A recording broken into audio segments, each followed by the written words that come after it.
जय हिंद दोस्तों, मैं भूपेन नामदेव। कैसे हो आप लोग? आशा करता हूँ आप लोग अच्छे होंगे। आपके लिए एक अच्छी खुशखबरी है। आपका जो आरपीएफ एसआई का न्यू वैकेंसी आने वाला है उसका प्रोसेस चालू हो गया है। बहुत जल्द आपका आरपीएफ एसआई की वैकेंसी आने वाली है। तो मैं आपको बताऊंगा आरपीएफ एसआई का नोटिफिकेशन कब जारी होगा। इसके अलावा आरपीएफ एसआई बनने के लिए आपकी योग्यता क्या होना चाहिए, क्या आपकी उम्र सीमा होना चाहिए, उम्र में कितने साल की आपको छूट दी जाएगी, इसके अलावा आरपीएफ एसआई में कितने पद पर आपकी वैकेंसी आने वाली है।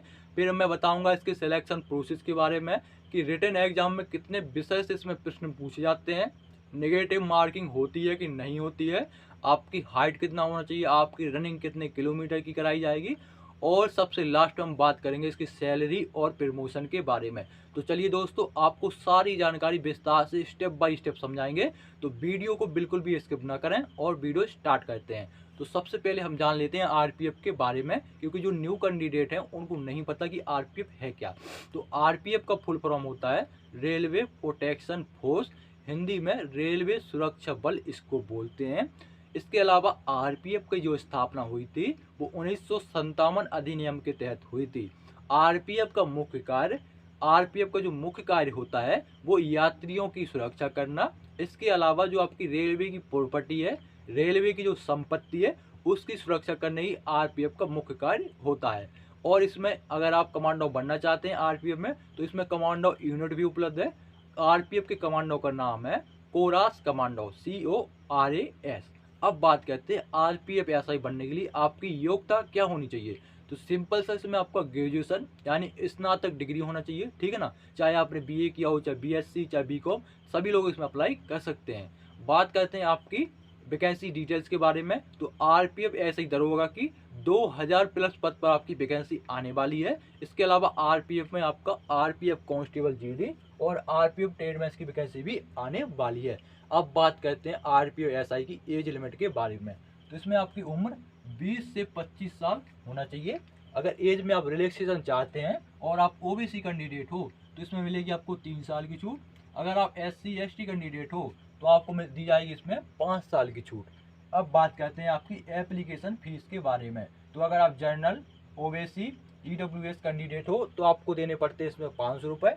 अगर आप SC ST या महिला उम्मीदवार हो तो आपको इसमें 250 रुपये देने पड़ते हैं। अब बात करते हैं आपकी आवेदन के बारे में। तो मैं आपको पहले ही बताया इसकी भर्ती प्रक्रिया चालू हो गई है। आपके जो आवेदन, आपका जो नोटिफिकेशन जारी होगा वो आपका नवंबर, कब, नवंबर दीपावली के टाइम पे या दिसंबर में 100% जारी हो जाएगा। क्योंकि आपके जो रेल मंत्री है उन्होंने खुद बताया कि आपका 2.5 लाख प्लस पद खाली है और आपकी भर्ती प्रक्रिया बहुत जल्द चालू हो रही है, ठीक है। इसके अलावा आपका अगले वर्ष अप्रैल 2024 में लोकसभा के चुनाव हैं, ठीक है। तो आपको वैकेंसी चुनाव की बात तो लिखने का नहीं, पहले ही निकाला जाएगा उसका नोटिफिकेशन। चाहे आपका वैकेंसी आपका जो फाइनल हो वो चुनाव के बाद हो, लेकिन आपका जो आपका एग्जाम या आपका नोटिफिकेशन पहले ही जारी कर दिया जाएगा, क्योंकि उनको चाहिए वोट। तो आपको जो वैकेंसी आने के चांस 100% आपको नवंबर दिसंबर में आ जाएगा। तो आप अभी से तैयारी में लग जाइए और समझ लीजिए इसके सिलेक्शन प्रोसेस के बारे में। तो इसमें रिटन एग्जाम में आपका 3 विषय से आपका प्रश्न पूछे जाते हैं। GK GS plus current affairs के रहते हैं 50 प्रश्न, मैथ के 35 और रीजनिंग से के 35, 35 35 70 50 120 क्वेश्चन आपके रहते हैं, जो कि आपके 120 अंक के रहते हैं। इस पेपर को सॉल्व करने के लिए आपको 90 मिनट का टाइम दिया जाता है और आपका पेपर CBT यानी कंप्यूटर बेस्ड टेस्ट यानी ऑनलाइन आपसे कराया जाएगा। माइनस मार्किंग के बारे में बात करें तो इसमें नेगेटिव मार्किंग होती है। नेगेटिव मार्किंग 1/3 की होती है। इसका मतलब अगर आप कोई 3 प्रश्न गलत करेंगे तो आपका 1 अंक काट लिया जाता है। बात करें एग्जाम की लैंग्वेज के बारे में तो आप हिंदी, इंग्लिश के अलावा उर्दू, मराठी, उड़िया, तेलुगु, तमिल, कोंकणी और जो आपकी स्टेट की लैंग्वेज है उनमें भी आप अपना पेपर दे सकते हैं। बात करते हैं सिलेबस के बारे में।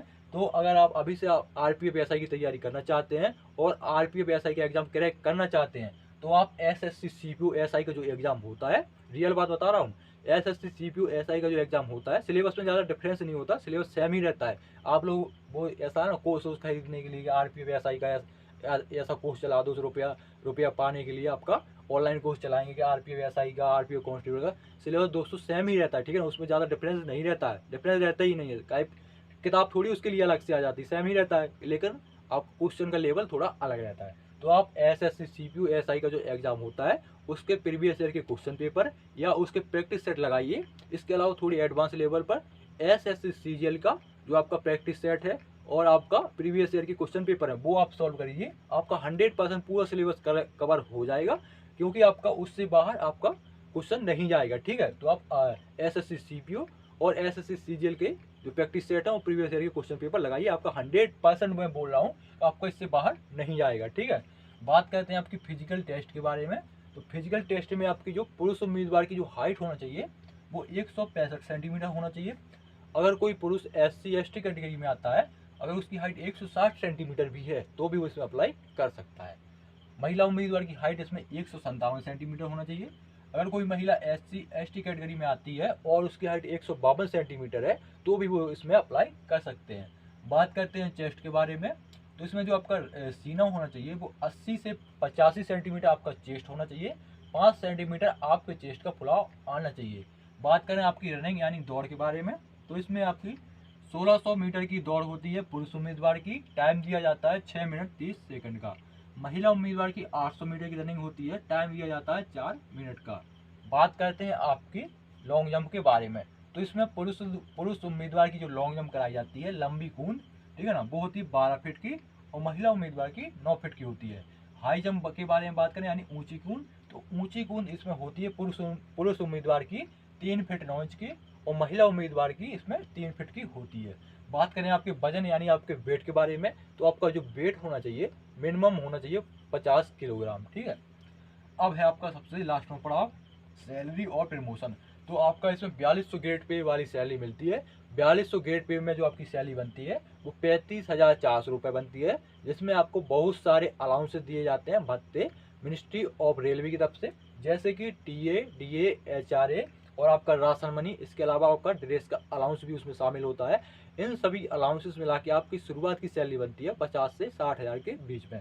आपका सैलरी आपकी सिटी पर डिपेंड करेगा। सिटी बटी हुई है जैसे X city, Y city, Z city, क्योंकि आपका जो बड़ी सिटी है जैसे कि मुंबई हो गया, कोलकाता, चेन्नई, ठीक है, दिल्ली, यहाँ पर आपका थोड़ा सैलरी ज़्यादा रहेगा और जो आपकी छोटी सिटी रहेंगी वहाँ पर सैलरी कम रहेगा। तो आपका 2-3 हज़ार का फर्क आता है, 3 हज़ार का, इससे ज़्यादा फर्क नहीं आएगा।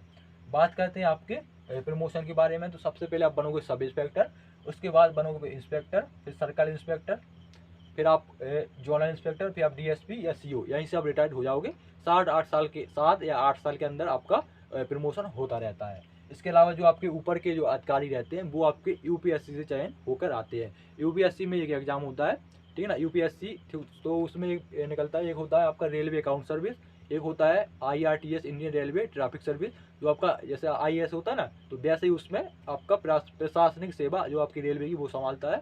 इसके अलावा एक एग्जाम और होता है IRPF का, इंडियन रेलवे प्रोटेक्शन फोर्स का, ठीक है ना, तो उसमें सीधा ASP बन के आते हैं। तो ये थी जानकारी RPF SI दरोगा से रिलेटेड। आपकी वैकेंसी 100% नवंबर दिसंबर में आ जाएगी, नहीं तो ज़्यादा लेट होगा तो जनवरी में आ जाएगी, इससे आगे आपकी नहीं जाएगी, आपकी नवंबर दिसंबर में ही आ जाएगी। तो आपको वीडियो कैसा लगा कमेंट बॉक्स में जरूर बताएं और आप अभी से तैयारी में लग जाएं।